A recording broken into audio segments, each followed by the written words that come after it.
Boa noite, gente. Vamos tentar aqui mais uma vez. Tivemos problemas técnicos aqui estamos tendo, né, com a live de hoje.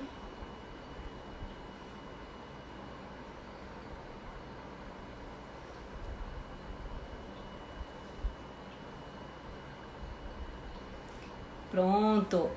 Boa noite, professora Poliana. Agora eu tô te vendo. Eu acho que agora vai dar certo. Eu vou te mandar o convite, tá?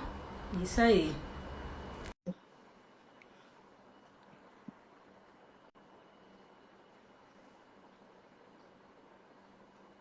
Boa Tá me noite. ouvindo bem? Essas Oi, tecnologias, meu Deus. são os entraves. É porque a convidada é ilustre, então sempre dá esse problema. Imagine. Eu falei, não é possível que não funcione. Tudo bem, Poliana? Boa noite. Tudo. Um grande Boa noite. prazer receber você aqui no nesse Obrigada do bate-papo com o grupo de convite. pesquisa IPJ, né? Eu acho que eu já tinha Sim, falado brevemente com você, que é um grupo em hipertexto e webjornalismo, mas somos da área de letras, né? Então, é uma conexão que eu sempre fiz desde a época do mestrado, com a relação de letras com a área de jornalismo, porque eu me interesso muito pelos gêneros, as práticas comunicativas do jornal. E aí, no doutorado, sim. justamente, eu trabalhei com o jornal digital, né? E aí eu, claro, acabei procurando as referências e você estava sempre lá, presente, né? Quando eu fiz o doutorado na UFRJ, eu já estava sempre, assim, antenada, né? Com suas produções, hipertexto, hipermídia, o jornalismo digital e depois vieram Sim. outros livros, né? E o pessoal está chegando aí, eu vou fazer uma breve... Eu vou dar uma boa noite a todos. Eu vi que a Ivone Rocha, uma querida amiga, entrou Ai, que também. bom! Meu filho, olha que bom.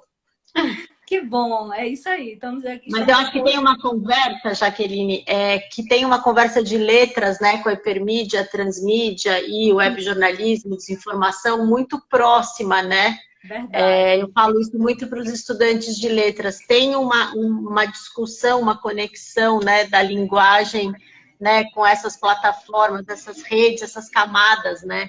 Então, eu Sim. acho que tem uma Principalmente quem está conversa muito estudando as práticas comunicativas, os gêneros discursivos. exatamente. Então, eles visualizam como é que esse hipertexto, essa hipermídia estão influenciando nessas práticas. Então, letras e Sim. jornalismo acaba se tornando aí, né, interconectados. Mas eu vou, enquanto você vai vendo aí quem vai chegando, acho que pode ser gente Tá. conhecida também aí, o pessoal está Sim. entrando.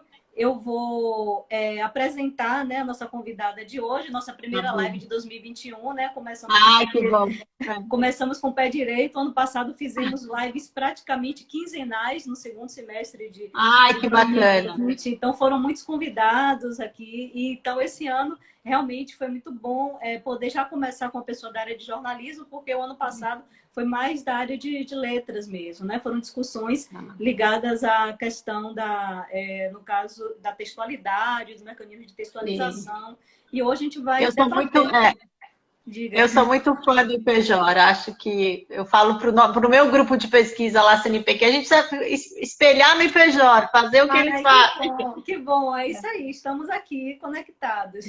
Eu vou apresentar, então, nossa convidada, a professora Poliana Ferrari, é pós-doutora em comunicação pela Universidade Beira Interior de Portugal, doutora e mestre em comunicação pela Universidade de São Paulo. Atualmente é professora titular do programa de pós-graduação em Tecnologias da Inteligência e Design Digital, o TID, do qual também sou fã, né, do pessoal lá do TID, muito bom. Atua como pesquisadora nas seguintes áreas: jornalismo de dados, narrativa transmídia, fact-checking, né, que é o checagem de fatos, e o social media, né. É também autora de importantes obras na área, né, como Hipertexto e Hipermídia, de 2007, Jornalismo Digital, de 2010, A Força da Mídia Social, de 2014, e o último, o mais recente, né, que tem a ver com o tema da live de hoje, que é Como Sair das Bolhas, né? Que foi de 2018, mas parece que já está na segunda edição, não é isso, Poliana? Saiu uma segunda edição, né, de Como Sair das Bolhas, está na Amazon, está no Google Play, tem uma capa nova também, a gente mudou a capa, fez uma capa mais gráfica, uma homenagem lá ficou bem bonita. à prensa do Gutenberg. Sim, eu tenho ainda o da primeira. Então, bacana. Mas... A gente resolveu trocar, o adolescente da capa, o Thomas, né, da capa já está grande, então a gente falou, não, vamos fazer uma capa um pouco mais atemporal, né, e ele foi atualizado também com o prefácio do querido Edgar Rebouças, né, da UFES, lá do Espírito Santo, então ficou muito, além da Santa Ela, né, que me acompanha aí no TID, nas pesquisas. Sim. E o prefácio... E aí, se você quiser... O prefácio belíssimo desse livro que a Santa Ela fez. Eu gosto muito daquele prefácio. Então, e ela fez um segundo, né, prefácio para essa edição também. Então, assim, a gente fez né, nesses 2 anos e meio da publicação, né, como piorou a questão da desinformação. Né? Eu acho que tem um campo de checagem de fato para o setor, o pessoal de letras também, sabe, Jaqueline? Acho que tem um trabalho, como tem para arquiteto da informação, acho que tem um trabalho grande aí da gente discutir. Eu fiquei pensando no convite, né, que a gente ia bater esse papo, e aí pensando um pouco que o primeiro jornalismo digital foi 2003, né, depois de 2010 teve uma atualização, e sempre, né, muita coisa a gente já precisa atualizar. Mas quando eu escrevi em 2003 o jornalismo digital, eu já falava que a linguagem na rede, né, ia ter plataformas e camadas, né, que a gente cada vez mais ia ser multiplataforma. A gente tinha, né, vamos pensar, linha de escada, né, 2003 a gente não tinha Facebook, não tinha Orkut, né, não tinha Twitter, não tinha WhatsApp, não tinha TikTok, não tinha Stories, né, não seria aí... Nada disso.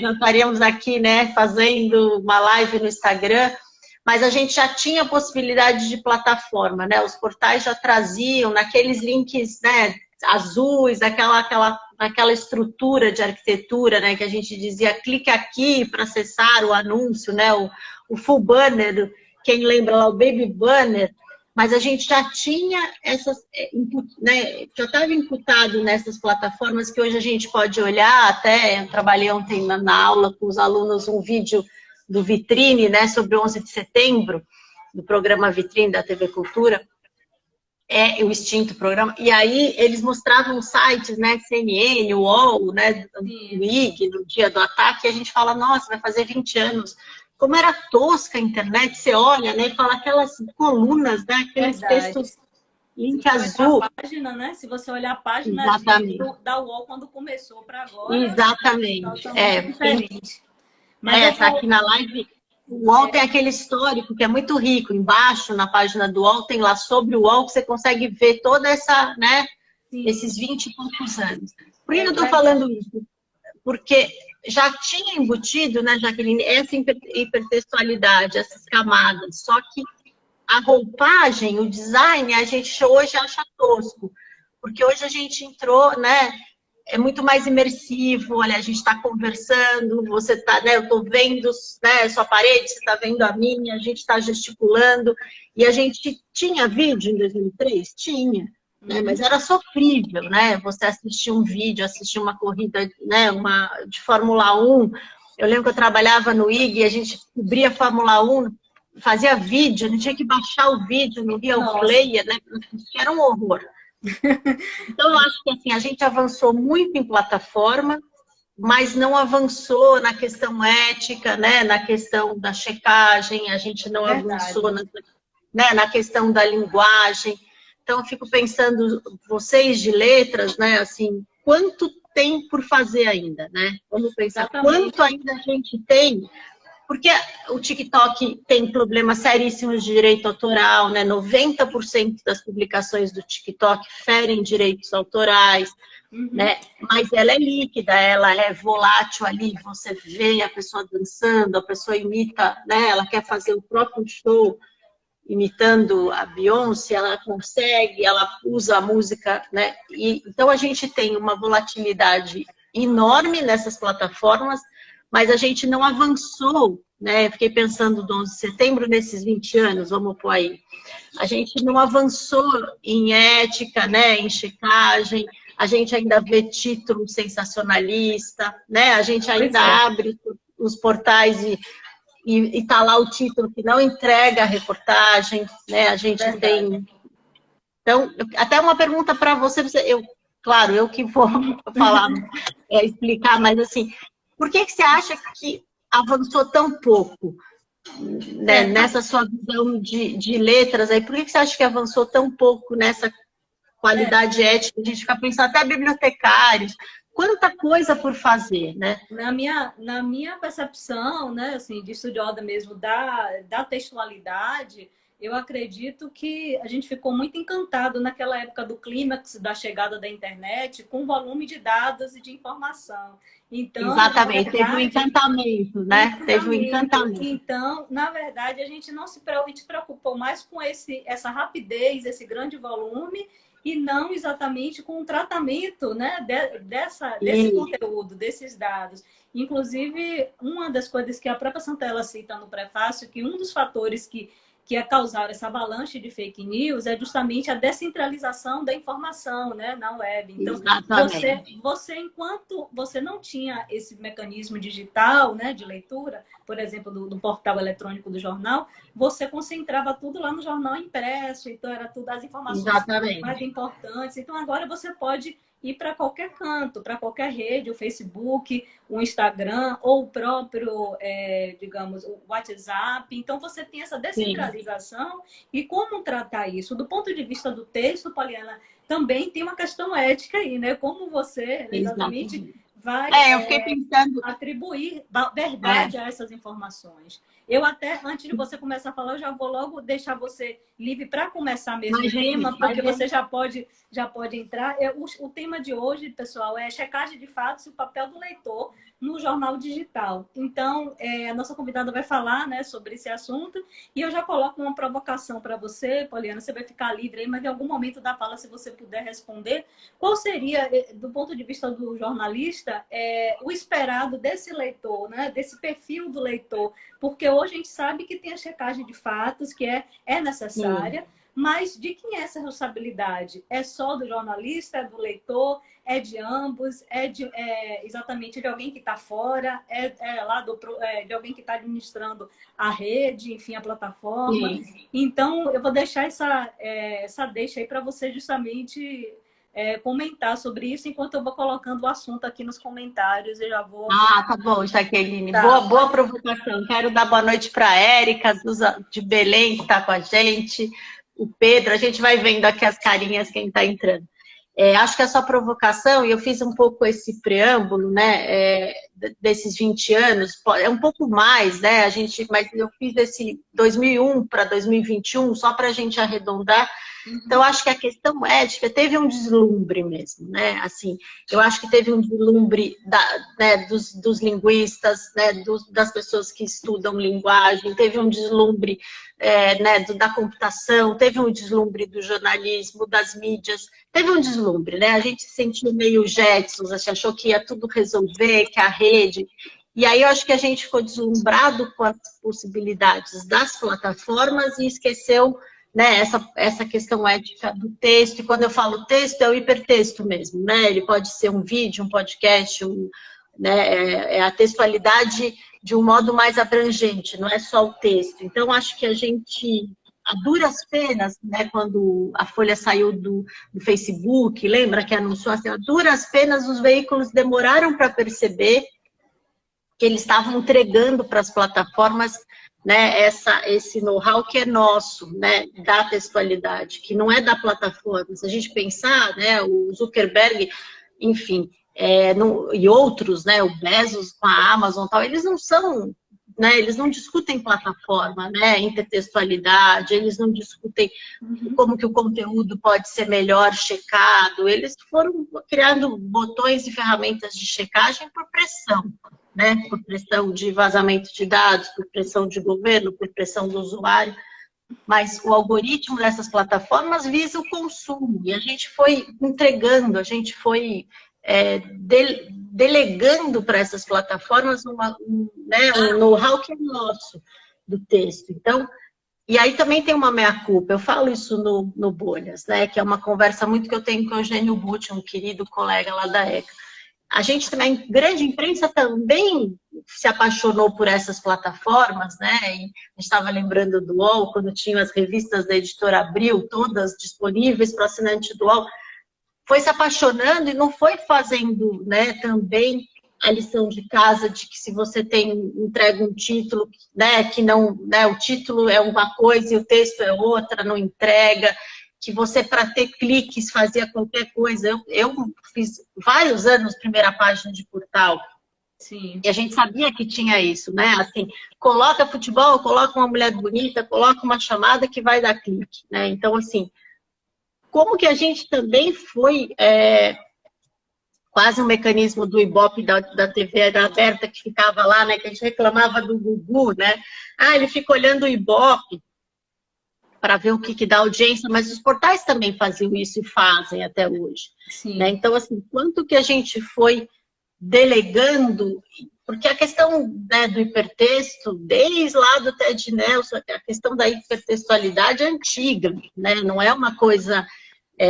no hipertexto hipermídia a gente falava, né, da Reuters, das agências de notícia, da árvore informativa, ou 2007 tinha, né, o Second Life acontecendo, hoje é o TikTok, mas assim, a gente foi perdendo, eu acho que toda aquela questão da pirâmide invertida, se a gente pensar no jornalismo, né, a gente foi entregando, né, derrubou a pirâmide, derrubou o lead, foi derrubando tudo, as narrativas de minuto a minuto foram, né, sequencializando, então a gente tinha um press release, uma reportagem quebrada em 4, 5 notícias para poder render clique, né? E aí a gente foi...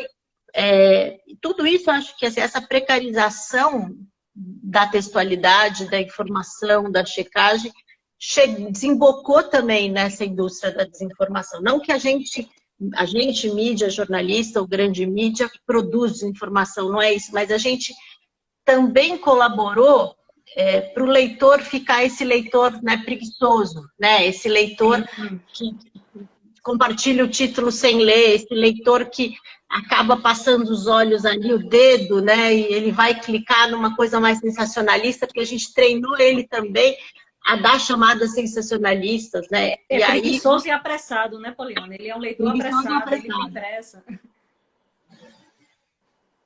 E aí, assim, eu acho que pegando, carona, na sua... Qual que é o papel desse leitor, né? Acho que ele tem um papel... Todos nós somos responsáveis, né? Eu sempre falo que compartilhar desinformação é culpa de todo mundo, né? Não dá pra gente dizer, eu não sabia, né? Olha o Eduardo Gaio, querido, ex-aluno e um super repórter do Estadão. Beijo para você. Seja bem-vindo. É um querido. Eu acho que a gente foi perdendo, né, essa responsabilidade, foi deixando, né, e deixando um pouco, fazendo meio vista grossa, né, para essas coisas, e aí a gente fala, eu não sabia, tá? É muito sério, então se você não checou, não verificou, não compartilha. Eu sou do compartilhamento zero, né? Meu lema. Né? Não compartilhe. Por que a gente compartilha ou curte uma marca, né? Fast fashion, uma bolsa, né? Por que a gente precisa, né? Então, assim, se a gente parar de compartilhar, a gente dá um nó, né, nos algoritmos e eles começam a voltar a, né, compartilhar informação, mas, né, eles fazem esse terrorismo, né? A gente para de usar o Face 2 semanas e começa a ver posts repetidos, né, antigos, nossos. É mesmo. O algoritmo te dá um puxão de orelha, falar, tá vendo, você não tá curtindo nada, você vai começar a ver post antigo. Mas não faz diferença nenhuma, né? E aí eu acho que a gente também falhou em deixar esse leitor preguiçoso, esse leitor acostumado com chamadas, né, bombásticas. E aí, o que acontece, né, depois de 2016, a eleição do Trump, enfim, né, e vem nessa avalanche cada vez maior, que a indústria do fake percebeu, né, eu acho que dá uma pesquisa para vocês de intextualidade de da hipermídia, me confundi agora. Eu acho que vocês... essa questão das chamadas bombásticas, a indústria do fake pegou isso, né? Eles se apropriaram disso. Então, se a gente vê as teorias conspiratórias, se a gente pegar o QAnon, as teorias conspiratórias todas têm títulos bombásticos, né? Que os portais fizeram por muitos anos e fazem ainda, né? Então, acho que a gente tem que mudar a forma, né? A gente fala muito isso, né? De educação midiática, né? Na rede, né? De combate à desinformação. Acho que a gente tem que mudar a forma de dar a notícia. Acho que a gente tem que ser mais educativo, a gente tem que explicar melhor. Então, se você tem lá um político que sempre fala mentira, né, você tem que contextualizar, usar as etiquetas lá que a gente tem, né, da checagem, dizer que é mentira, dar o nome dele, né, às vezes a gente dá uns títulos que passa pano, né, dá um título que deixa um pouco, não vou dizer que, né, então, claramente, por exemplo, o discurso do Bolsonaro na ONU sobre o meio ambiente, né, ele mentiu sobre o meio ambiente, então, mas nenhum veículo, né, cunhou. O presidente mentiu sobre a Amazônia, né? Fica aqueles títulos. Então, acho que a gente tem um papel... Ainda diz que Leonardo DiCaprio mandou queimar a Amazônia. Isso, E aí, por quê? Leonardo DiCaprio dá clique também para o portal, né? A pessoa vai dizer, nossa, o que é Leonardo DiCaprio? Então, acho que a gente tem Eu fiquei pensando muito nessa conversa hoje, mas eu acho que a gente tem uma meia-culpa, né? Esse leitor que virou o prosumer, que o marketing adora falar, que é um leitor produtor, né? Eu acho que ele também percebe, né, que tem essas falhas, né? Seja na grande imprensa, seja no entretenimento, ele percebe que o jeito textual é falho e o mais chocante é o que dá mais repercussão, mais like. Então, ele também quer na rede dele, na persona que ele cria, algum título, alguma foto mais bombástica, porque ele sabe que vai repercutir mais. Então, vira, né, um ciclo vicioso aí, o cachorro correndo atrás do rabo, e a gente não sai disso, né? É uma reeducação, né? Tem gente comentando aí, o Fé Pietro, né, dizendo que é um processo de reeducar o leitor, tentar fazer com que os leitores voltem a raciocinar de fato, né? E se preocupar com isso. É um pouco, né, aquela coisa de tirar água do oceano com um baldinho. Mas eu acho que a gente precisa, acho que é um momento de virada que a gente está meio no limite disso, né? Porque senão as agências de checagem fazem um trabalho incrível, mas vão continuar enxugando gelo, né? Porque elas são poucas para essa, né? Até eu estou vendo aqui a Ivone querida pergunta, né? Como que a gente corrige isso, né?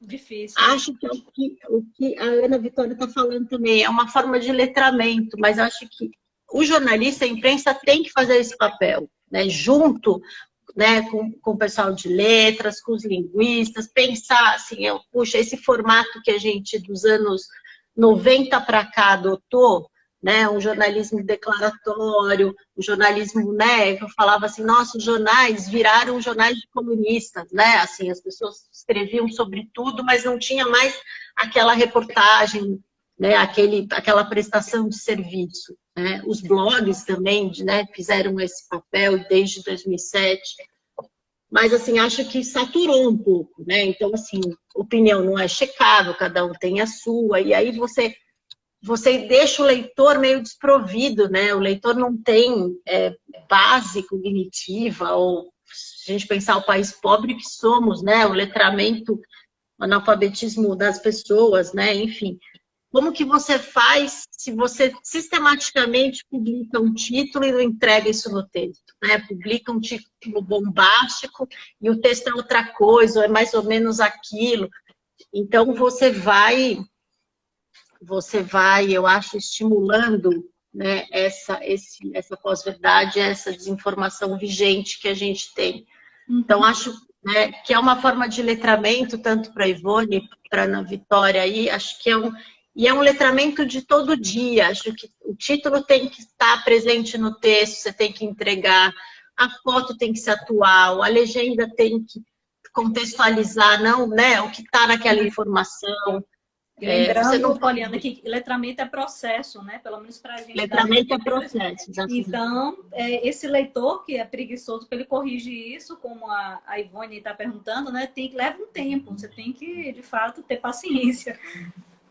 E assim, acho que você ensina desde o fundamental, a gente vê que, né, com o final do fundamental, ali 9 a 11, que você tem uma criança que já está alfabetizada, mas ela ainda não tem essa informação, né? Tem uma aluna, Ana querida, no mestrado, lá no TID, que ela é professora e está pesquisando exatamente isso, esse letramento no fundamental. E ela estava me falando, os pais acham, né, que como que o filho está no TikTok com 9 anos, né, com 8 anos? O que ele está consumindo? Então, se a gente pensar e fizer vocês, né, fizerem uma raspagem de dados do TikTok, ele está consumindo remixes de músicas famosas, que são praticamente plágios daquela música. Ele está consumindo uma versão engraçadinha de um fato que não é engraçado, né? Ele está consumindo... Porque não é tudo entretenimento, né? Você tem conteúdos ali de acidentes de carro de uma forma engraçadinha. Então, na cabeça de alguém que tem 8 anos, 9 anos, tudo vai ser um pouco piada, né? Tudo vai ser, né, quase um canal no YouTube de humor. E não, né? Aquela coisa de que você não publica criança, né? Você não publica morto. Eu acho que tem uns códigos que tem no jornalismo, tem, né, no letramento, que a gente foi perdendo, né? Foi ficando tudo banal, foi banalizando, né? E aí eu lembro, né, aquela cena, a primeira cena, né, da Guerra do Golfo, né, 91, que muitos estão aqui, né, assistindo, nem tinham nascido, né, gente? Mas que você teve um bombardeio, né? A CNN mostrava o bombardeio no Iraque à noite, né, com aquelas luzinhas verdes, como se fosse um videogame. Né? Ali, muitos pesquisadores dizem que ali começou, né, o fim do letramento, porque essas cenas de você não ter sangue, não mostrar que é uma guerra, não mostrar que tem, né, outro dia eu estava vendo, a gente fica colocando os números de mortos, né, do Covid, e se você sabe, cada uma pessoa tem um nome, tem uma família, tem uma história, né, tem onde morava. Então a gente foi perdendo, acho que deu uma pasteurizada, ficou tudo igual, né? Tudo narrado como se fosse a mesma coisa. A gente tem os sotaques, né? Isso faz parte do letramento, né? O sotaque maravilhoso de vocês da Bahia. Tem gente que tem... Eu lembro que eu sou do interior de São Paulo, Piracicaba, um sotaque terrível. E eu lembro que eu ouvi, não é o caso, né? De quem eram os chefes, enfim. Mas eu ouvi isso, tipo, perde o sotaque, senão não vai conseguir trabalhar em lugar nenhum. Com esse sotaque no jornalismo... Então, a gente foi matando a regionalidade, o sotaque, né? A história de vida daquelas pessoas, se morreu, como chama, onde morava. Foi posterizando tudo, né? Então, se a gente pensar em mudar o foco, pensar em gastronomia, o que bomba é o hambúrguer gourmet, né? E a gente é um país de... Eu falo isso no Bolhas, né? É um país de arroz com feijão, ovo. Então, a gente foi perdendo, eu acho que a mídia tem um papel, né? Assim, a grande mídia também foi pasteurizando, né? A apresentadora do telejornal não pode ter sotaque, tinha que todo mundo ter o mesmo corte de cabelo, o mesmo perfil, mesmo, né? Agora vem mudando isso, eles saíram da bancada, né? O apresentador anda, mas assim, isso é intertextualidade também, né? Da roupa, do corpo. Então, acho que a gente tem uma culpa nisso tudo, sabe? Está tudo interligado, né? A gente nem imagina que a coisa vai mais além do que nós pensamos. Exatamente. Acho que tem muita pergunta aí, eu não estou conseguindo acompanhar, mas quem quiser me falar... Tem uns comentários aqui, né? A Érica está dizendo aqui que o uso das próprias redes sociais e dos formatos informais, como de stories, pode ajudar neste processo de despertar de um leitor mais crítico. Ela está perguntando se Érica, querida, eu acho, porque assim, eu acho que a pandemia e os vídeos, os stories, esse escancaramento, eu estava falando isso para aluno ontem, né, de vídeo, que eles, né, estão em casa, como que vão fazer o trabalho de conclusão, era um documentário, agora vai gravar na vertical, como a gente está fazendo, um vídeo de celular, e eu falei, olha, isso a gente vai... Quando sair, esperamos, dessa pandemia, a gente não vai voltar aos outros formatos, né? Esse formato do ao vivo, da pessoa falar, puxa, ela tá na sala, olha a estante no fundo, olha a parede, ou ela tá, né, no vídeo de pijama, ou ela tá, sei lá, passando creme no cabelo. Então, Érica, você tem razão. Acho que esses formatos líquidos, voláteis e efêmeros, o nome que a gente quiser Ela está aplicar. chamando de informal, né? Mas são formatos líquidos. Isso, então, de informal, tem gente que chama de volátil, de efêmero, enfim, né? Eu acho que escancarou e mostrou um lado mais humano. A gente vê os repórteres em casa gravando os correspondentes, né? Mas de um jeito, não tá aquela produção, aquele quase cenário, né? Então, acho que esses formatos vieram para... Lembrando do Eduardo aí que está assistindo, quando você tem um repórter do Estadão, ele cobra internacional, economia, eu também trabalhei anos no Estadão, mas hoje ele apresenta um vídeo da redação do jornal, pode estar de camisa, de terno, mas enfim, você vê a redação, vê a pessoa trabalhando, tem uma proximidade, as rádios, né, para o CBN, o Milton Jung, que eu adoro ouvir de manhã, as pessoas não viam os apresentadores, né? O Heródoto Barbeiro, os apresentadores. Hoje, uma rádio, você vê o estúdio, você ouve o apresentador, aquela voz que você está acostumada, né? Aquele texto, né, oral ali, aquela textualidade oral que você está acostumada há anos a ouvir, mas aí você vê e fala, olha, o Heródoto Barbeiro tem essa cara, tem esse jeito, tem esse óculos. Então, eu acho que esse é o bacana deste momento, né? Então, esse leitor... tem o lado sombrio que eu falei, que é esse lado de tudo virar meu entretenimento e você vender uma coisa, entregar outra, né? Vender um título, entregar outro texto e tal. Sim. Mas acho que a Aita tem razão, tem esse momento disposto mesmo, que acho que isso que é legal. A gente não tinha isso antes, né? Da pandemia e antes desses vídeos mais ao vivo, né? Mais efêmeros, era uma coisa mais produzida, né? Entendi. Tem mais uma pergunta aqui, acho que do Fer Petro, acho que é Fernando Petro, não sei se é Fernando. Fernando, beijo, Fernando. Tá. Podemos, de certa forma, atribuir que essa nova geração vem muito influenciada por adultos sem conhecimento e ajuda ainda mais a disseminar notícias sem averiguar. Afinal, hoje eles tomam a internet, né? Essa nova geração aí. Você acha que... Eu acho, Fernando... o Fernando também, enfim, ele já consegue, a gente já conversou isso, é um aluno que fez PUC, né, já está formado há uns anos, assim, como mudou, né? Então, se a gente está falando de crianças praticamente, né, 8, 9, 10 anos, que estavam nos canais do YouTube, né, e agora estão no TikTok, migraram, estão achando o YouTube antigo e já estão... Mas é o mesmo formato, né? Era o youtuber, né? O apresentador ali fazendo gracinha, né? No seu quarto e tal. E agora no TikTok ele está em todos os lugares. Mudou que é vertical, mudou que dança, mudou que tem... Mas eu acho que se você tem pais que cresceram, né? Vamos pensar, pais de 30 anos, de 20 e pouco, de 35, vai no máximo dessas crianças, tem pais mais velhos, mas assim, a média, né?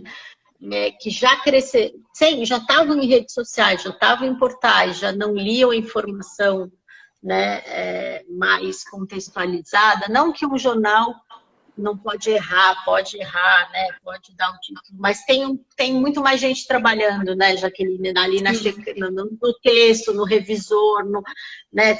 É mais difícil você encontrar do que no TikTok meio terra de ninguém, você não sabe quem está copiando, Nossa, quem está produzindo. Deve ser um trabalho dobrado para vocês aí, né? Tem muita gente tendo que trabalhar na secagem, né? Cada vez mais. Na secagem, então eu acho que piorou muito, Fernanda, precarizou mesmo, assim. Não sou nostálgica, não sou uma pessoa nostálgica de, ai, não, meu avô quando lia, né, só tinha coisas boas e agora... Eu acho que tem esse lado que a Érica falou, do exposto, do ao vivo, que eu acho bom também, a gente fica ali, né, se expõe, fala, debate, conversa, naquele momento já, mas também veio, junto com isso, cultura do cancelamento, né, que também dá para vocês discutirem aí, né, na questão textual, hipertextual, né, veio um monte de problema nesse mundo mais efêmero, né? Também, Sim. assim, do mesmo jeito que você pode ser amada hoje, não é mais amanhã, a foto que você fez hoje já não gosta amanhã, né? E as pessoas já vão... então... Cancelar, né? Tem o fenômeno do cancelamento. Então, e aí se a gente analisar, né, o fenômeno do cancelamento está muito associado também à desinformação, né? Muita coisa também, né, que é compartilhada desse ser que é cancelado, ou uma marca tal, não é verdade, também veio de desinformação, né? Agora, o que eu tenho pesquisado e visto é assim, como as marcas, né, e como essa indústria do fake se apropria do marketing, se apropria do jornalismo, das nossas técnicas, né? A técnica da persuasão, tá tudo lá na desinformação. A técnica do lead, quando eles criam, se você olhar um fake, tem lead, né? Tem tudo descontextualizado, informação falsa, mas tem uma construção, né? Uma construção muito ancorada no que foi todos esses anos dos portais, né? O Ramires, do IPJ também, né? Ele boa noite, Ramires. Da pós-graduação, mas ele participa no IPJ, porque ele é o único da pós, os outros são todos graduandos. Na verdade, ele tá fazendo um comentário, puxando para uma pergunta, né? Ele falando que em tempos de pandemia, as plataformas digitais são utilizadas como recurso pedagógico também. Atividades de gravação de vídeos no TikTok e construção de podcasts são comuns em trabalhos, né? Tem a continuação, em trabalhos, né? Nessa área. Então, utilizo essas atividades para trabalhar a importância da difusão da informação consciente e verídica. Isso porque as fake news são nocivas da sociedade. Então, você acha que é válido? Já estou fazendo um reforço aqui complementar. Seria, então, válido utilizar essas mesmas plataformas, né? Que são, que têm os seus defeitos, mas para o professor, pedagogicamente, apontar, e aí você teria a formação de um leitor mais consciente, crítico nesse sentido? Exatamente. Eu acho, Ramires, né? Ramires, eu acho, essa pergunta é ótima, e eu acho que a gente tem que usar, eu uso em sala de aula, eu acho que assim, a gente tem que usar, fazer o aluno fazer o seu podcast, já que ele é uma geração, né? Essa geração que nasceu em 2002, 2001, houve muito podcast, a principal forma, né? Se você perguntar para eles, alunos da pública, você é leitor da Folha? Sou, eu ouço o Café da Manhã toda manhã. Então, ele ouve o podcast da Folha, ele é um leitor da Folha, né? Num formato audiovisual, que enquanto ele está fazendo café, ou se arrumando, ou indo trabalhar, ou ele está ouvindo. Né? Então, eles gostam muito de produzir podcast. Daí você pode usar essas plataformas para ensinar a checagem, o que você vai colocar no podcast, uma questão ética, né? Como que você vai construir. Mesma coisa do TikTok. Vai construir um vídeo, né? Vai fazer uma produção em formato para o Stories, vai colocar uma vinheta, essa vinheta tem direito autoral, você pode usar essa música. Então, acho que a gente usar essas plataformas, né, fazer o aluno treinar, né, no que a gente está fazendo aqui no ao vivo do Instagram, ele produzir também. Não sou contra, eu acho que a gente tem que usar as plataformas que a gente tem disponível no momento. Né? Você não vai dar aula de desinformação para uma criança de 9 anos, 10, se ela está no TikTok, no YouTube, você vai usar lousa ou, né, explicar desinformação com textos do jornal, não vai colar, né? Não vai ter sensibilização nenhuma cognitiva, porque ela não lê jornal. Então, a gente vai ter que sensibilizar de uma outra forma. Acho que tem muito... né, do IPJ, pesquisadores tal, que querem trabalhar, né, vão trabalhar com escola, né, vão ser professores. Então, acho que a gente tem que usar as plataformas que a gente tem, sem perder a ética, sem perder as camadas, sem explicar, sem ser sensacionalista, né, sem usar chamadas de... mas tem a teoria, né, da conspiração, e se a pessoa, isso consegue chamar melhor, né, fazer uma chamada que a criança fique... Não, mas não vai ser legal, né? Não vamos usar a teoria da conspiração nenhuma, né, para explicar nada. Então, acho que a gente precisa... Quase um manual, né? Eu fiquei pensando, o novo formato, por exemplo, se fosse fazer agora, atualizar o hipertexto e hipermídia, eu faria num formato até de manual. O que a gente precisa, né? A gente precisa, né, desse letramento, voltar algumas coisas, né? Voltar a uma educação midiática que a gente tinha, aquela coisa quase do interior, né? Que você não ia na missa, né, de biquíni, né? Você não ligava para casa da pessoa 11 da noite. Eu aprendia isso com meus pais, né? Você tinha horário, né? Você não tomava sorvete antes de almoçar, enfim. Puxando um pouco para o letramento, acho que a gente tem que retomar algumas coisas que funcionavam antes das redes, né? Resgatar esses princípios até éticos também, né? Isso, que funcionavam antes da chegada aí, 2004, 2005, de tudo que foi chegando, né? Que aí a gente foi perdendo. Eu falo, como é possível, né? Às vezes tem que ter um programa no YouTube, ou no TikTok, ou na TV a cabo, ou na TV aberta, enfim, para ensinar a mãe a fazer a criança comer brócolis. Não precisa, né? Assim, comer um legumes é importante. Uhum. Então, acho que a gente precisa voltar a alguns pilares, né? Tenho discutido muito com o jornalismo literário também, né? Por exemplo, o jornalismo literário é incrível. A gente tem lá Capote, a gente tem, né, vários expoentes, mas tem uma discussão hoje que isso não cabe mais, né? Porque assim, a gente precisa ter parâmetros de checagem muito. Não dá para dar uma deslizada, né? E fazer um texto literário quase jornalístico. Não, assim, a gente vai ter que voltar, eu acredito muito isso, ao básico, e daí do básico e avançando, né? Eu tenho essa um pouco essa back to basic, né? Volta ao básico. Isso. Mas até o uso de óculos era criticado. Érica, era tudo criticado nos telejornais, né? Eu tenho 5 de astigmatismo, eu só vejo tudo embaçado, não consigo tirar o óculos, eu não vejo nada. Entendeu? Então, mas a gente não podia, tinha que pôr lente, não podia, se o cabelo é crespo. Acho que a gente conquistou muitas coisas, né? Nessa intertextualidade do corpo, da fala, mas eu acho que falta muito ainda.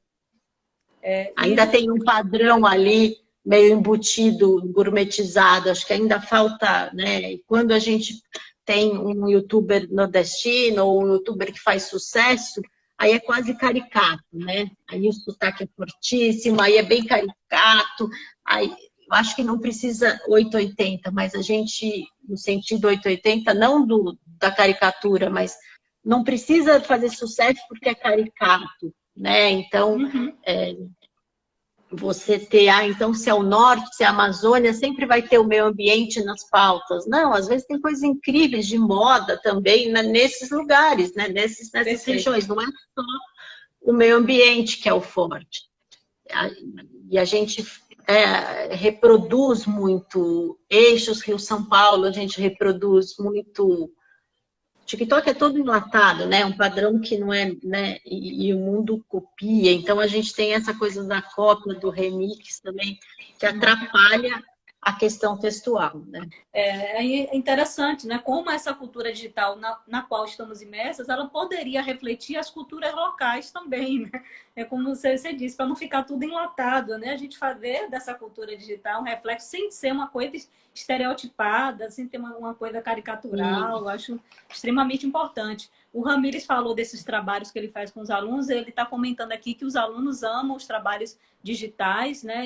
Porque é o mundo deles. Faz sentido para esses alunos, né? O retorno é gratificante, pois percebam o empenho em realizar a tarefa. De fato, é algo mais próximo, né, da realidade deles, acredito. E quando a gente fala de jornalismo online para o aluno que nasceu em 2002, Sim. Ele nem acha que é possível ter, né, Amilis, outro trabalho que não seja a partir do digital. Ele pode até trabalhar no impresso, mas ele sabe que tudo surgiu da pauta do WhatsApp, do digital, né? Essa questão do local, teve uma época, Jaqueline, não sei se vocês vão lembrar, mas assim, até 2000, mais ou menos, então a gente vai falar, puxa, 21 anos atrás, mas os portais tinham regionais, né? Então, o Terra tinha, né, as regionais dos portais, tal. Tinha um movimento, o UOL mesmo tinha, tal, depois acabou tudo. O local é muito legal, né? O sotaque local, seja numa mídia agora, né, imersiva, tal, seja no texto, a questão das particularidades de cada região, porque senão fica tudo pasteurizado, né? Fica todo mundo vestido igual, todo mundo se a moda é tênis branco, no TikTok todo mundo tá de tênis branco, todo mundo faz o selfie, né, e tudo em pé, e puxa o pezinho, todo mundo faz, e acaba não tendo diversidade, né? Então eu acho que a diversidade é rica, né? A gente consegue mostrar o particular de cada região. Eu acho que isso também ajuda a fortalecer a comunicação, não ser uma, né, só ter forte porque se a gente pensar esse movimento, afiliadas, por exemplo, de uma TV Globo, né, um movimento de anos, né, que todas as afiliadas tinham o mesmo padrão, né, afiliada né, na cidade, então você perde seu sotaque baiano, o outro perde né, do Rio Grande do Sul, todo mundo ficava com a mesma cara. E com a pandemia foi mudando um pouco, porque estava em casa, então a gente teve outros fundos, outros cenários. Eu acho que isso enriquece. Então, são pontos que enriquecem. A pasteurização, acho que estraga. A questão da desinformação, acho que o Fernando tem razão. As gerações, né, os pais não checam, não estão acostumados, estão ali. Era uma geração de Facebook, depois foi para o Instagram e tudo vira uma cara de consumo também, acho que é uma coisa para a gente discutir, né? Assim, tudo é empacotado como se fosse consumo, né? Tudo é empacotado como se fosse uma venda, né? De um produto. Então, o cenário todo tem um cenário parecido. Se você posta um livro, todo mundo posta com a xícara do café porque já viu né, antes no Pinterest, depois viu no Story, depois fez igual. Então, vai ficando tudo com a mesma cara, né? É muito parecido. Até os stories que são produzidos, aí um vai copiando o estilo do outro, é bem plastificado mesmo. Eu tenho uma pergunta, enquanto o pessoal vai lançando outras aí, ainda sobre esse tema né, do papel do leitor, é porque, comparando assim, a questão da redação do jornal, né, que na live que houve no ano passado, tá, você e a Santaella na live do TID, aí acho que o IPJ fez uma pergunta, acho que você comentou brevemente, né, por causa do tempo, que houve também uma mudança na redação em função dessa preocupação com esse leitor que é mais desatento, por exemplo, em você ter que explicar mais, né, alguns detalhes da notícia. Eu queria saber, Poliana, se você lembra de algum exemplo específico sobre isso, ou explicar um pouco mais como é que se daria essa preocupação aí da pessoa que está lá na redação com esse leitor desatento, né? Está acontecendo mesmo essa preocupação na hora Tem. Eu lembro da pergunta de vocês, sim. Então, por exemplo, se a gente pensa um recurso lá do Twitter, que eu gosto muito, acho que eles demoraram para pôr o recurso, que é, antes de compartilhar, né, retweetar ali, ele pergunta, você não quer ler? Você leu? Então, acho que tem uma primeira, essas plataformas, né, que a gente fica 24/7 no Facebook, no Stories, é tudo muito rápido, o dedo, eu falo no Bolhas, né, o dedo... Você não espera 2 minutos, né? Você já compartilhou, você nem leu. Então, a primeira coisa é que a gente tem que fazer um título que entregue, que ele tenha vontade de clicar, tal, mas não pode ser um título mentiroso, né? Tipo, fazer bombástico e entregar outra coisa. Você tem que explicar melhor. Então, eu acredito muito nisso. Assim, os telejornais têm feito isso, às vezes a gente vê até em Jornal Nacional, né? Tipo, como explicar o outro lado do fake, né? Então, nas vacinas a gente viu muito isso. Leva um outro cientista para explicar, né?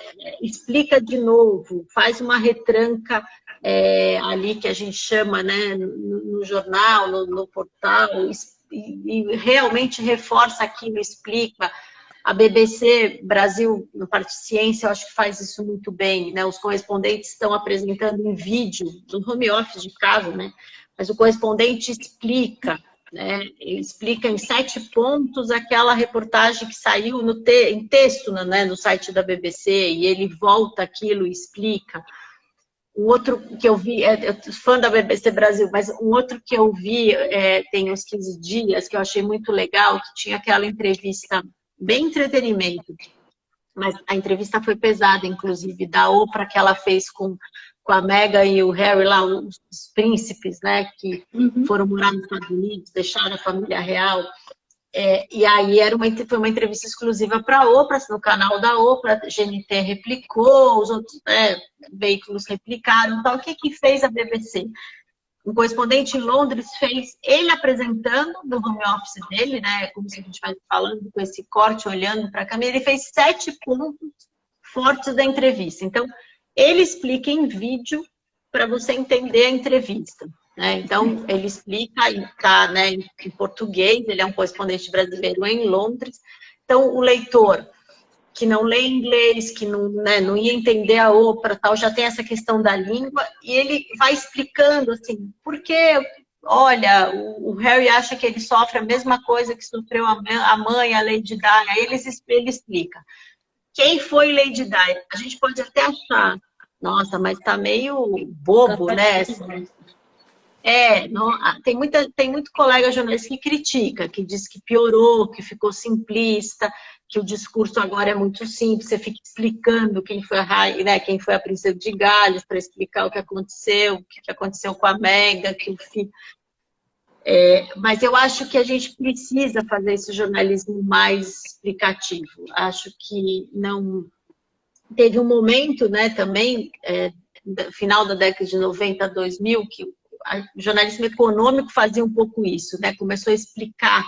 A gente tinha isso com Nassif e outros colunistas, que começaram a explicar a economia de um jeito para a dona de casa, um jeito mais fácil. Depois se perdeu isso e a gente parou de fazer, né, umas matérias de moda que acho que todo mundo é blogueirinho de moda, né? Todo mundo entende o nome daquele look diferente, daquela bolsa. Não, as pessoas não entendem, você precisa explicar. Uhum.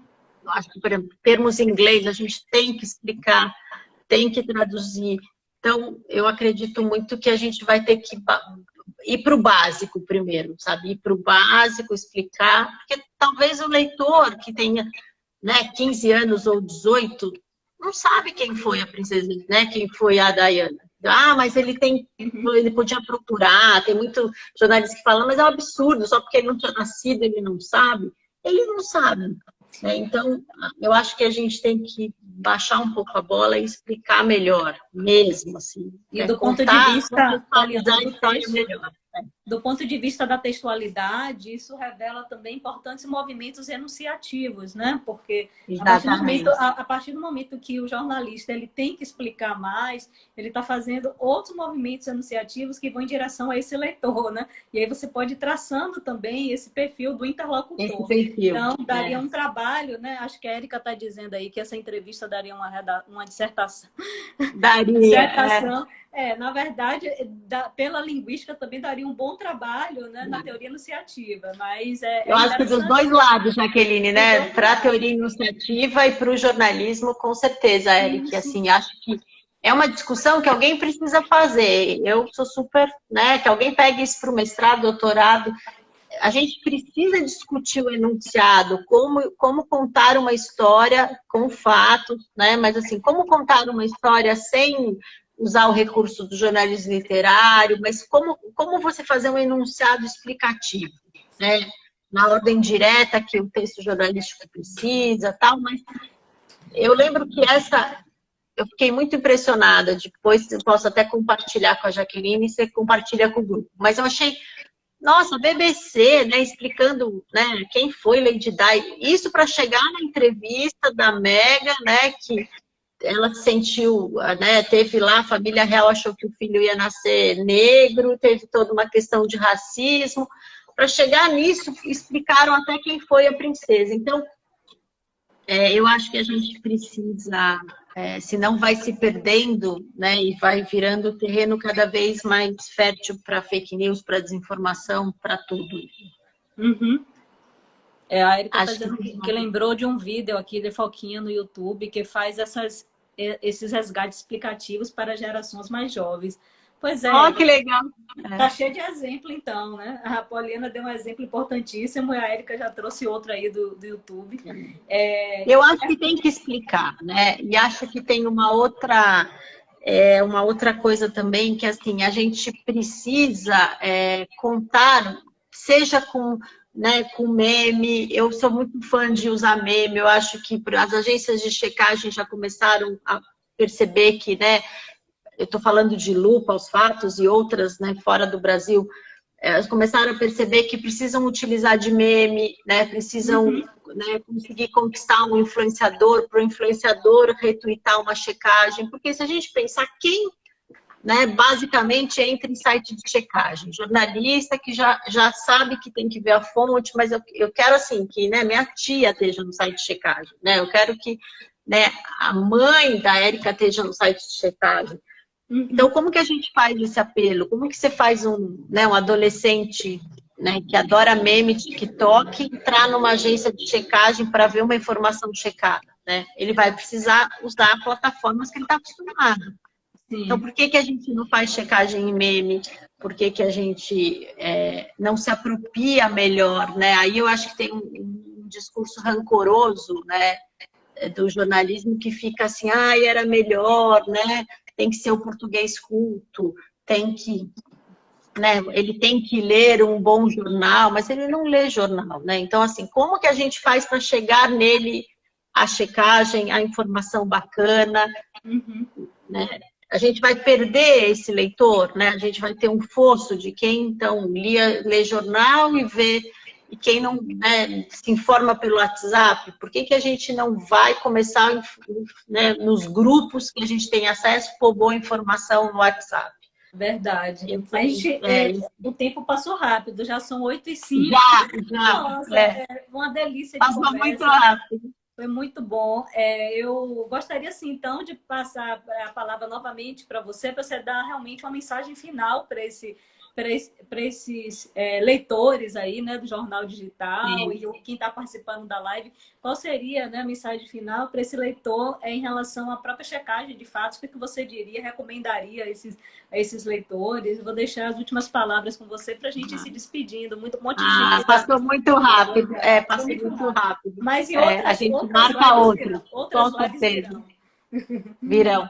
Eu acho que esse leitor checador, ele precisa ter essa vontade de saber mais, né? De não se contentar com o que é entregue ali, né? Então, por mais bombástico que seja aquele vídeo, aquele áudio que ele recebeu no grupo da família, que ele recebeu, né, de um pseudo portal ou de né, enfim, um veículo que passa por outro, ele precisa ter essa vontade de checar, essa vontade de descobrir fonte. Eu acho que isso também a gente perdeu, né? Assim, essa investigação, quase um Sherlock Holmes, assim, né? Por que as pessoas não ficam com essa pulga de dizer qual é a fonte, quem falou isso? Por que a gente parou de ter essa vontade de ser curioso, né? Então, eu acho que também é um papel da escola, de letras, do jornalismo, da publicidade. Por que a gente parou de deixar as pessoas curiosas, né? Elas são muito passivas, né? Elas estão ali nas bolhas delas, consumindo a mesma coisa, o mesmo conteúdo, a música que gosta. Ela não dá um nó, né, no algoritmo do Spotify, ela ouve a mesma playlist que ele manda. Então, acho que a gente tem que ter essa inspiração. Não sei como que, textualmente, a gente vai fazer isso, né? Mas eu brinco que na pós, né, mesmo alunos de doutorado, se a gente está estudando Bruno Latour, ou estudando Bauman, ou estudando, né, o Castells, eu falo, vocês sabem como foi a vida deles? Quem já faleceu, né? O que o Bruno Latour está vendo? Como que ele vive? O que ele come? Ele almoçaria com você no restaurante? Né? Você já leu a biografia desse pesquisador? E as pessoas às vezes ficam horrorizadas e falam, nossa, você gosta de biografia? Claro, eu gosto de história de vida. Porque senão você adora o Foucault, reproduz o material do Foucault, não sabe que ele morreu de AIDS, não sabe que ele sofreu por ser gay, não sabe que ele ficou num sanatório. Tudo isso impacta em quem foi o Foucault, genialmente, o que ele discutiu. Né? Então, você vai ler Vigiar e Punir e não sabe que é o relato da dor que ele passou, porque por ser gay ele foi colocado num sanatório pela família. Então, eu acho que como que a gente faz, eu vou me despedir com uma pergunta, né? Como que a gente estimula o jovem, a criança, o adulto a investigar, a checar, a procurar mais, seja perguntando para a Alexa, para o Google. Isso eu acho que é o de menos. Eu sempre falei isso, a plataforma cada vez importa menos, né? Se é Apple, se é Samsung, mas, puxa, ele está vendo um meme, será que ele vai ficar curioso para saber quem fez aquele meme, quem é aquela pessoa, o que ela consome, que história ela tem? outras entrevistas que ela deu, como que ele chegou ali. Então, acho que a gente tem esse... A gente vai ter que arrumar um jeito de retomar essa curiosidade, não ficar essa coisa imersiva, boba, Isso. né? Consumindo a mesma marca, o mesmo filme, o mesmo seriado. Então, eu deixo essa aí, pergunta. Né? Essa reflexão da professora Poliana, né? Para que a nossa leitura seja cada vez mais crítica, né? E tem essa pulga atrás da orelha para a gente ir atrás justamente dos fatos.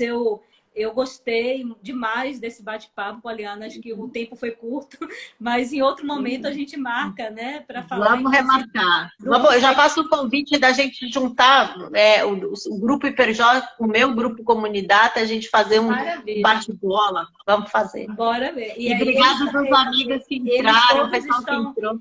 Estão com o Como Sair das Bolhas também nas mentes, que ele leu recentemente. Então, acho que muita coisa está borbulhando aí na cabeça deles de perguntas, de reflexões. Então, foi muito... E vamos trocar. Eu me proponho a responder. E eu estou vendo muitos comentários aqui também, né, elogiando a live. Então, acho que assim, foi um primeiro contato apenas que a gente possa, né, a partir de agora, né, ter essa aproximação das letras mais, né?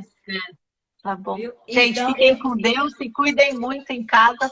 Isso aí. Um beijo. Eu só controlei mais o tempo, o pessoal só dando uma explicação. Sim, que eu tenho aula agora. Ela tem aula, tá? Senão a gente conversaria mais um pouquinho. Mas agradeço imensamente. Um beijo a todos. Um abraço. Beijo, gente. Vai ficar salva, assim.